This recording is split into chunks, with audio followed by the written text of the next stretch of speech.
guys, i-share ko lang po sa inyo kapag nasa bahay lang kayo at wala po kayong ibang maiisip na mga content guys kasi nasa bahay lang kayo guys. Kung sakaling nga hindi po kayo nagbablog habang nagluluto, naglilinis, meron pa po tayong mga ibang idea para makagawa tayo ng mga content. Katulad na lang po sa ibang mga content creator na mga video. Katulad ng mga artista or mga sa ibang content creator na pwede po nating hiramin ang kanilang video at lalagyan po natin ng reaction or sabayan natin sa pagsasayaw. So yun po ang mga idea guys kapag nandito lang po tayo sa bahay at hindi na po magastos ang ating gagawin guys dahil nasa bahay lang po tayo. So maraming paraan po guys para magkaroon po tayo ng mga content or paano tayo gagawa or kukuha ng mga content. Sa mga naguguluhan, nahihirapan na mag-isip ng mga content, guys po nitong gawin at itry nyo itong idea na to. So talagang effective naman po, basta po ayusin lang natin ang pag-enhance. So dapat po bago natin i-upload din guys, kailangan natin kapag gumawa tayo ng mga video sa TikTok, sa Facebook, ay kailangan po natin yan i-edit or i-enhance natin para po ay hindi po tayo magkaroon ng unoriginal. So yun po guys, ayusin lang po natin na hindi tayo magkakaroon tayo ng problema sa video na kinukuha po natin or ginagawan po natin ng reaction video. Pwede ka naman kumuha din guys ng kaunti o ilang seconds lang po guys sa mga artista, sa ibang mga content creator. Basta po talaga ay ayusin lang po ang pag-enhance. So paano po natin i-enhance yan guys? Ano pong gagamitin nating application? Yung third party na application guys. Yun po ang ating ginagamit at ginagamit ko po. Basic lang po guys ang paggamit po ng CapCut. So sa kayong wala pang mga CapCut, dapat po ay mag-download na kayo ng CapCut kasi madali lang po talaga pag-aralan ang pag-i-edit ng basic na pag-i-edit po sa CapCut. Promise po. So sa wala pang CapCut dyan, mag-download na kayo sa meron na. So ito ang gagawin at sundan nyo lang po ito guys. At sundan nyo lang po ang aking gagawin para kapag nasa bahay lang kayo at nahirapan kayong gumagawa po ng mga video kung ano pong ina-upload nyo araw-araw. So guys, ito po ang idea at mga tips na ibibigay ko sa inyo. So bago ko po ituruan sa inyo guys, sana po ay please like and follow sa aking profile at saka sa aking page. Salamat po and God bless po. Tara, tuturuan ko kayo. Punta tayo sa CapCut, then new project guys, tapos pipindutan natin yung dinownload natin na video na si Ivana Alawi.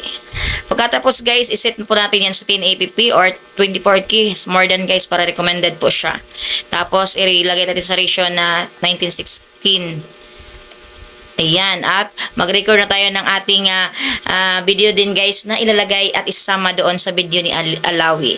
So ayan guys ang ating video na ginawa na katulad din ang haba guys. So ayan guys, 12 seconds lang din yan. Tapos punta na tayo ulit sa ating CapCut. Ayan, ayan. Pagdating sa CapCut guys, overlay lang natin yan. Ayan, pinutin yung overlay.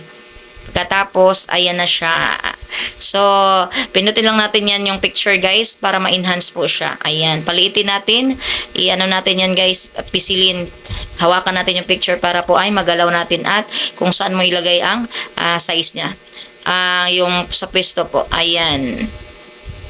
Ayan. Pwede natin yan tanggalan din ng remove BG guys. Ayan. Para mawala po yung aking wall, yung likod.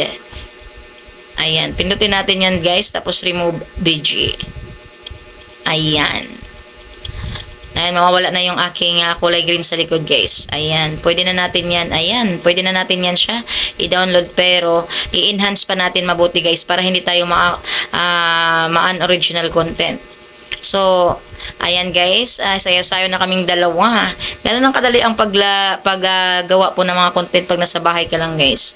So, dyan naman guys is in-enhance ko pa si Ivana Alawi. Tapos, pinutulan ko ang aking video guys kasi mahaba. So, pinantay ko lang yan guys. I-highlight lang natin, pinutin natin yung video natin. Tapos, split lang natin yan guys. Ayan na. Ayan, pantay na sila guys, diba? Kay Ivana at ang akin. Pagkatapos yan guys, i-enhance pa natin yan si Ivana. Tatanggalan pa natin yan ng background para talaga ay okay talaga yan. Tapos kukuha muna tayo ng background yan guys. Hanapin si background. Ayan, pinutin ng image. Maghanap lang po ng maging background po sa likod ni Ivana o sa likod namin guys na dalawang sumasayaw. Ayan, mamili ka lang dyan guys. Kahit saan po dyan ang pipiliin mo. Basta hindi lang po siya pro kasi may bayad yun. Yung pre lang lagi. So, meron akong napili dyan guys na background image. Ayan. Ayan ang napili ko guys. Ayan. Pinutin natin yan. Ayan. Ayan po. Ayan na. Pindutin natin yung ating video or video ni Ivana guys. Paliitin natin yan. Ayan. Kailangan nakaputi yan guys ha, bago mo mahawakan at maigalaw. Tapos, tatanggalan ulit natin ng remove BG guys. Ayan, adjust remove BG. Mawawala din yan ang background iba na. Kaya, ayun, dalawa na kami guys. Pwede mo rin galawin yan at ipantay mo or nasa likuran siya. Ayan. Dalawa na kayo guys, di ba? Ayun. Ganun lang kadali guys ang ang paggawa po ng ating mga video. Dito lang tayo sa bahay guys. Sobrang dali lang po kumuha ng mga video. Basta po guys ay hindi po magkaroon tayo ng original. I-enhance po talaga natin yan guys. So, ganun lang kadali guys. Kung kayo po ay nasa bahay lang, sundan nyo lang po ako. Ayan guys. So, sana mayroon kayong natutunan guys. Salamat sa pagpanood sa aking mga lahat na video. Maraming salamat po sa ating lahat. And thank you for watching po. God bless. Ganun lang po kadali guys. Tapos, export lang po natin yan guys. Ayun, mag-i-export na yan guys. Pwede na natin yan i-upload sa ating mga reels or sa ating Facebook. So, pagdating ng 100% yan guys, okay na yan na i-upload natin sa ating mga reels. So, antay lang natin yan ma-export. At yan po ay hindi na po, wala nang watermark yan guys. Tinanggalan natin ng CapCut sa pinakadulo niyan. At huwag nyo kalimutan lagi yan. Yun guys, thank you for watching. God bless.